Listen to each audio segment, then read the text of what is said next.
Hi family, welcome to Upshifters. இன்னைக்கு நம்ம என்ன வீடியோ பார்க்க போறோம்னு வந்து பார்த்தீங்கன்னா, டயர் மெயின்டனன்ஸ் பத்தின வீடியோ தான் பார்க்க போறோம். அண்ட் டயர் மெயின்டெயின் பண்ணா அதனால நமக்கு என்னென்ன பெனிஃபிட்ஸ் வரப்போகுதுங்கிறத பத்தி தான் பார்க்க போறோம். ஸோ ஃபர்ஸ்ட் ஆஃப் ஆல் வந்து டயர் மெயின்டெயின் பண்ணா நமக்கு என்ன பெனிஃபிட்னு கேட்டிங்கன்னா வந்து நம்ம மைலேஜ் இன்க்ரீஸ் ஆகும். என்ன சொல்றேன் மைலேஜ் இன்க்ரீஸ் ஆகுமா அப்படின்னு தான் நினைக்கிறீங்க. எஸ், மைலேஜ் இன்க்ரீஸ் ஆகும். அண்ட் டயர் மெயின்டனன்ஸ்ல நீங்க செக் பண்ண போற ஒரே ஒரு வேலை என்னன்னு கேட்டிங்கன்னா, டயர் பிரஷர் வந்து வீக்லி ஒன்ஸ் செக் பண்றது. ஸோ டயர் பிரஷர் செக் பண்ணாலே போதுமா மைலேஜ் கிடைச்சிருமான்னு கேட்டிங்கன்னா, எஸ், மைலேஜ் கண்டிப்பா கிடைக்கும். 100% ஷூர்.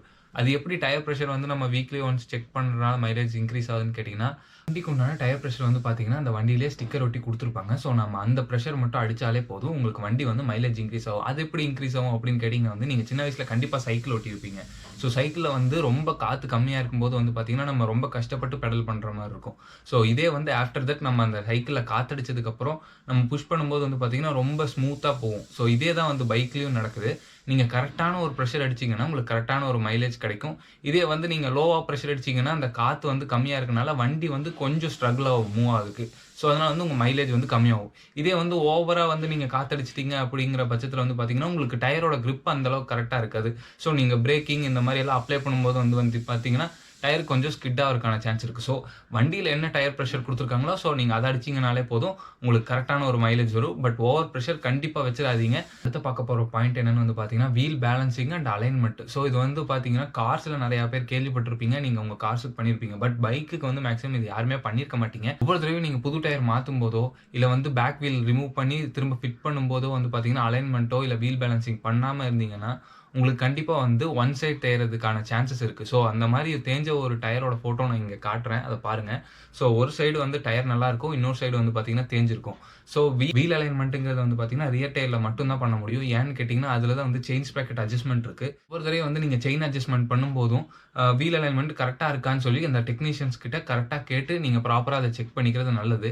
எதுக்காக ஒவ்வொரு தடவையும் புது டயர் மாத்தும்போது வந்து பார்த்தீங்கன்னா, நம்ம வீல் பேலன்சிங் பண்ணோம் அப்படின்னு கேட்டீங்கன்னா, ஒரு புது டயர் மேனுஃபேக்சர் ஆகி வரும்போது அதோட வெயிட் வந்து ஈவனா இருக்குங்கிறது சொல்ல முடியாது. ஸோ இதே வந்து நம்ம வண்டிக்கான அலாய் வீல்ல வந்து அந்த புது டயர போட்டுட்டு, ஸோ அத வந்து அந்த புது டயர வந்து நம்ம வீல் பேலன்சிங் மிஷின்ல போட்டோம் அப்படின்னா வந்து, அது வந்து ஒரு தடவ ரொட்டேட் பண்ணி இந்த இடத்துல வந்து இவ்ளோ ஸ்டிக்கர் வெயிட் வந்து பேஸ்ட் பண்ணும் அப்படின்னு சொல்லி இருக்கும். ஸோ அந்த இடத்துல வந்து அந்த ஸ்டிக்கர் வெயிட்ட பேஸ்ட் பண்ணிருவாங்க. இப்ப வந்து அந்த வீல் வந்து கரெக்ட்டான ஒரு பேலன்சிங்ல இருக்கும். ஸோ இந்த வீல் எடுத்து நம்ம வண்டியில போடும்போது வந்து பார்த்தீங்கன்னா, ஈவனா வந்து வீல் ரொட்டேட் ஆகும். ஸோ எல்லா இடத்துலயும் ஈவனா வெயிட் இருக்கும். ஸோ இதனால வந்து பார்த்தீங்கன்னா, உங்களுக்கு ஒன் சைடு வந்து வண்டி டயர் தேயாது. ஸோ இதனால வந்து நீங்க கண்டிப்பா வீல் பேலன்சிங் பண்ணிக்கிறது நல்லது. ஸோ அடுத்த பாயிண்ட் என்னன்னு பார்த்தீங்கன்னா, நீங்க வந்து இப்போ டயர் மாத்துறீங்க அப்படின்னா வந்து அதுல 2 டைப்ஸ் இருக்கு. அதாவது டியூப்லெஸ் டயர் இருக்கு, டியூப் டயர் இருக்கு. இப்போ வந்து நீங்க டியூப் டயர் மாத்துறீங்க அப்படிங்கிற பட்சத்துல வந்து நீங்க டயர் மட்டும் மாத்தாம, உள்ள இருக்க டியூபும் சேர்த்து மாத்துனீங்கன்னா, உங்களுக்கு அது உன்னியும் நல்லா லாங் லைஃப் தரும். ஸோ நீங்க திரும்பவும் அந்த டியூப் தனியாவும், டயர் தனியாவும் மாத்தி மாத்தி சேஞ்ச் பண்றதுக்கான ஒரு அவசியம் வராது. ஸோ இதே வந்து டியூப்லெஸ் டயர் போறீங்க அப்படிங்கிற பட்சத்துல வந்து, அது உங்க பைக்கோட சிசிய பொறுத்து நீங்க அத சேஞ்ச் பண்ணிக்கிறது உங்களுக்கு ரொம்ப நல்லது. ஏன்னு கேட்டீங்கன்னா, இப்போ நீங்க வந்து ஒரு நார்மல் ஒரு 150 சிசி இருக்க பைக்குக்கு வந்து பார்த்தீங்கன்னா, நீங்க நைலான் டயர் போட்டீங்க அப்படின்னா வந்து உங்களுக்கு அதுக்கு ஒரு கரெக்ட்டான கிரிப் இருக்கும். ஸோ ஓவர் ஸ்பீட் போவாது அப்படிங்கிற பட்சத்துல வந்து அது வந்து உங்களுக்கு நல்ல ஒரு கிரிப் எஃபிஷியன்சி குடுத்துக்கிட்டே இருக்கும். இதே வந்து நீங்க ஒரு நைலான் டயர கொண்டு போய் ஒரு 390லயோ இல்ல வந்து ஒரு 400 சிசி பைக்ல போட்டீங்கன்னா, அது வந்து உங்களுக்கு ரோடோட அந்த அளவுக்கு கான்டாக்ட் இருக்காது.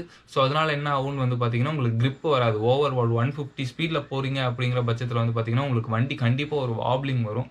ஸோ இந்த மாரி நெறைய ப்ராப்ளம் வரனால உங்களுக்கு ஆக்சிடென்ட் ஆகுறதுக்கு கூட சான்சஸ் இருக்கு. ஸோ மேக்ஸிமம் ஒரு 390 ஒரு 200 சிசிக்கு மேல இருக்க எல்லா பைக்ஸுமே வந்து நீங்க பார்த்தீங்கன்னா, ஒரு ரேடியல் டயர் போட்டுக்கிறது ரொம்ப நல்லது. ஏன்னு கேட்டீங்கன்னா, நார்மல் நைலான் டயர விட ரேடியல் டயர் வந்து உங்களுக்கு ரோடோட கான்டாக்ட் வந்து ரொம்ப அதிகமா குடுக்கும். ஸோ அதுக்கான ஃபோட்டோ நான் இங்க குடுக்குறேன்.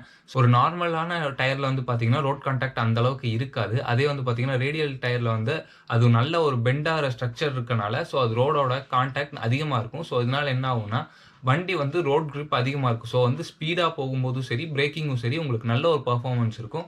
ஸோ அதனால வந்து நீங்க நார்மல் ஒரு 150 சிசிக்கு மேல போறீங்க அப்படிங்கிற பட்சத்துல நீங்க ரேடியல் டயர் சூஸ் பண்ணிக்கிறது ரொம்ப நல்லது. ஸோ அடுத்த பாயிண்ட் வந்து பார்த்தீங்கன்னா, ரொம்ப இம்பார்ட்டன்ட்டான பாயிண்ட். ஸோ காமனா வந்து இதுல எல்லாருமே வந்து அதிகமா மிஸ்டேக்ஸ் பண்ணுவாங்க. இது வந்து ரொம்ப ரிஸ்க்கான பாயிண்ட்டும் கூட. அப்படி என்ன பாயிண்ட் அப்படின்னு கேட்டீங்கன்னா வந்து, டயர் சேஞ்ச் பண்றீங்க அப்படிங்கிற பட்சத்துல வந்து பார்த்தீங்கன்னா, ரியர் டயர் ஃபர்ஸ்ட்டு தேயும், ஃப்ரண்ட் டயர் இல்லன்னா ஃபர்ஸ்ட்டு தேயும். ஸோ இந்த மாரி வந்து நீங்க தனித்தனியா சேஞ்ச் பண்ணுவீங்க. அந்த டைம்ல என்ன ஆகும்னு வந்து பார்த்தீங்கன்னா, முன்னாடி ஒரு சியட், பின்னாடி வந்து பார்த்தீங்கன்னா, ஒரு மிச்லின் போடுறீங்க அப்படிங்கிற பட்சத்துல வந்து பார்த்தீங்கன்னா, பேட்டர்ன் 2 டயருக்குமே வேற வேறயா இருக்கும். ஸோ அதனால என்ன ஆகப்போகுது அப்படின்னு கேட்டீங்கன்னா வந்து, உங்களுக்கு ரோடோட அந்த அளவுக்கு கான்டாக்ட் கிடைக்காது. கான்டாக்ட் கிடைக்காது அப்படின்னா என்னன்னா, நீங்க முன்னாடி போட்டிருக்க டயரோட கிரிப் வந்து வேற மாரி இருக்கும். ஸோ பின்னாடி போட்டிருக்க டயரோட கிரிப் வந்து வேற மாரி இருக்கும். ஸோ வேற மாரி இருக்கனால என்ன ஆகும்னு கேட்டீங்கன்னா, முன்னாடி இருக்கிறது வந்து பார்த்தீங்கன்னா, ரோட்ல நல்ல ஒரு கிரிப் இருக்கும். பின்னாடி வந்து உங்களுக்கு அந்த அளவுக்கு கிரிப் இருக்காது. ஸோ அதனால என்ன ஆகும்னு கேட்டீங்கன்னா, பின்னாடி வந்து வாப்லிங்கோ இல்ல வந்து கொஞ்சம் உழட்டுற மாரி இந்த மாரி இருந்துகிட்டே இருக்கும். ஸோ ஒவ்வொரு தடவ வந்து நீங்க டயர் சேஞ்ச் பண்ணும்போது வந்து பார்த்தீங்கன்னா, 2 டயருமே ஒரே பேட்டர்ன்ல போட்டுக்கிறது வந்து பார்த்தீங்கன்னா, நல்ல ஒரு பெர்ஃபார்மன்ஸ் அண்ட் நல்ல ஒரு கிரிப் குடுக்கும். ஸோ இது வந்து பார்த்தீங்கன்னா, ரொம்ப மேஜர் ப்ராப்ளம் கிடையாது. பட் நீங்க முன்னாடி ஒரு நைலான், பின்னாடி வந்து ஒரு ரேடியல் டயர் போடுறீங்க அப்படிங்கிற பட்சத்தில வந்து பார்த்தீங்கன்னா, ரொம்ப ஹை ரிஸ்க்கு கொண்டு போயிரும். ஸோ அந்த தப்ப யாருமே பண்ணாதீங்க. ஏன்னு கேட்டீங்கன்னா வந்து, நான் இது என்னோட பைக்ல நான் பண்ணியிருக்கேன். முன்னாடி வந்து பார்த்தீங்கன்னா, எனக்கு ரேடியல் டயர், பின்னாடி வந்து பார்த்தீங்கன்னா, என்னோட நைலான். ஏன் அப்படி போட்டேன்னு கேட்டீங்கன்னா, ரேடியல் வந்து நைலானோட ரொம்ப பிரைஸ் அதிகம். ஸோ என்னால வந்து அந்த டயத்துல வந்து ஆஃபர் பண்ண முடியலன்னு சொல்லி நான் ஒரு நைலான் டயர் போட்டேன். பட் அது என்ன ரொம்ப ரிஸ்க்குக்கு கொண்டு போயிருச்சு. ஸோ நான் இப்போ வந்து நான் அத ரிமூவ் பண்ணி சேஞ்ச் பண்ணிட்டேன். ஸோ இது வந்து எனக்கு ரொம்ப பெரிய ஒரு லாஸ் ஆயிருச்சு. ஸோ இந்த தப்ப மேக்ஸிமம் யாருமே பண்ணாதீங்க. ஸோ இவ்வளோ நேரம் வந்து பார்த்தீங்கன்னா, நம்ம டயர வந்து எப்படி மெயின்டெயின் பண்றது அண்ட் டயர் சேஞ்ச் பண்ணும்போது என்னென்ன பண்ணணுங்கிறத பார்த்தோம். பட் டயர் வந்து எப்படி சேஞ்ச் ஆகுற கண்டிஷனுக்கு போயிருச்சு அப்படின்னு தெரிஞ்சுக்கணும்னு வந்து பார்த்தீங்கன்னா, டயர்ல வந்து ஒரு இண்டிகேட்டர் மாரி குடுத்துருப்பாங்க. அதாவது வந்து பார்த்தீங்கன்னா, டயரோட பேட்டர்ன்ஸ்க்கு நடுவுல வந்து ஒரு சின்ன ஒரு கிரிப் மாரி குடுத்துருப்பாங்க. ஸோ அதோட ஃபோட்டோ நான் இங்க போட்டுருக்கேன். ஸோ அந்த கிரிப் அளவுக்கு தேஞ்சிருச்சு அப்படிங்கிற பட்சத்தில வந்து நீங்க புது டயர் சேஞ்ச் பண்ணிக்கலாங்கிற ஒரு இண்டிகேஷனுக்காக அது குடுத்துருக்காங்க. ஸோ அந்த அளவுக்கு வந்துருச்சுன்னா, நீங்க கண்டிப்பா வந்து அந்த டயர சேஞ்ச் பண்ணி ஆவணும். இல்லன்னா வந்து அது உங்களுக்கு கண்டிப்பா ஒரு கிரிப் கிடைக்காது. அண்ட் அந்த அளவுக்கு பெர்ஃபார்மன்ஸ் கிடைக்காது. அந்த மாரி இருக்க சமயத்தில வந்து நீங்க பிரேக்கிங் அப்ளை பண்றீங்க அப்படிங்கிறப்ப வந்து பார்த்தீங்கன்னா, டயர் வந்து ஸ்கிட் ஆகறக்கான சான்சஸ் இருக்கு. ஸோ மேக்ஸிமம் வந்து இந்த ரிஸ்க்குக்கு யாரும் கொண்டு போகாதீங்க. ஸோ இந்த வீடியோஸ் முடிஞ்சிருச்சு கைஸ். ஸோ இந்த மாரி நெறைய யூஸ்ஃபுல்லான வீடியோஸ் பார்க்கணும்னு நெனச்சீங்கன்னா, என்னோட வீடியோவுக்கு வந்து லைக் பண்ணி சப்ஸ்கிரைப் பண்ணிக்கங்க. ஸோ அப்போ வந்து எனக்கு இத இன்னும் கொஞ்சம் மோட்டிவேட் பண்ணும். ஸோ இதே மாரி நான் உங்களுக்கு நெறைய வீடியோஸ் குடுத்துக்கிட்டே இருப்பேன். See you guys. Thank you for watching.